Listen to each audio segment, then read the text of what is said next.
এই চিন্তাটা প্রতি মাসেই আমি করে থাকি যে মাসের শেষ, এবার আর বাজার করতে হবে না।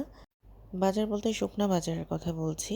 শুকনা বাজার আমি কিন্তু প্রতি মাসে প্রথম দিকেই আমি বেশি করে একবারে কিনে রাখি, কিন্তু মাসের শেষে যে আবার বাজার করতে হয়, এটাই আমার কাছে একটু অস্বস্তি লাগে। না করে তো আর উপায় নেই, কি আর করা, বাজার করতেই হয়। আসসালামু আলাইকুম, কেমন আছেন সবাই? আমরা আল্লাহর রহমতে ভালো আছি, আশা করি আপনারাও ভালো আছেন।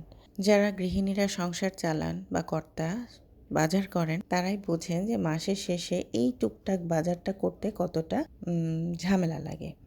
আসলে আমার কাছে ঝামেলা লাগে, খুব একটা ভালো লাগে না, কারণ মাসের প্রথমেই আমার একটা হিসাব যে আমি শুকনা বাজারটা প্রথমে করে রাখি একবারে বেশি করে।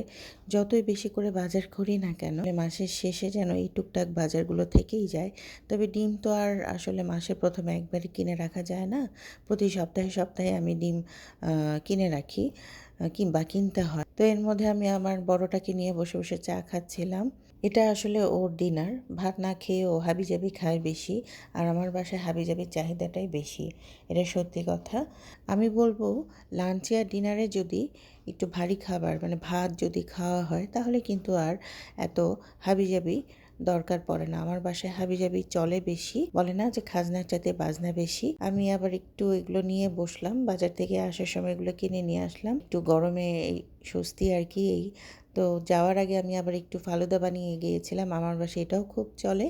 ভাতের বদলে বললাম না, ভাত ছাড়া যা দিবেন তাই খাওয়া হয়।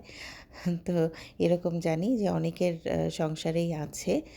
তারপর আমি ভাবলাম যে আমিও একটু খেয়ে ফেলি, যে কোনো কিছুই, যে কোনো স্ন্যাক্স জাতীয় খাবার আমার বাসায় খুব চলে। তো এই জন্য আমিও একটু নিয়ে বসছি। আর ফালুদার সাথে আমার আইসক্রিম খেতে খুবই ভালো লাগে, এটা আমার খুবই পছন্দ। বাসার সবাইও এটা খুব পছন্দ করে। তো মাসের শেষে আসলে এই বাজারটা করতে হয়। মাসের প্রথমে যতই করে থাকি না কেন, বুঝলাম যে জিনিসের প্রচুর দাম, আর একবারে আমি সব যতই কিনে না কেন একটু না একটু আমাকে কিনতে হবেই, এটা আমি সব সময় ফেস করি। তো এই জন্য আমি মাসের প্রথমের যেই আমার লিস্টটা থাকে, সেই লিস্টে আমি আমার টাকার হিসাবটাও একটু আলাদা করে সরিয়ে রাখি, যে আমি জানি যে এটা আমার লাগবেই। আসলে সংসার জীবনে আমরা সবাই একেবারে বাঁধা, যতই চেষ্টা করি যে সংসারে এটা করব না, পরে করব, কিন্তু না, যেটা করতে না হয় সেটা বেশি করেই করতে হয়, বিশেষ করে বাজার। আমি জানি এই ঝামেলাটা সবারই পোহাতে হয়।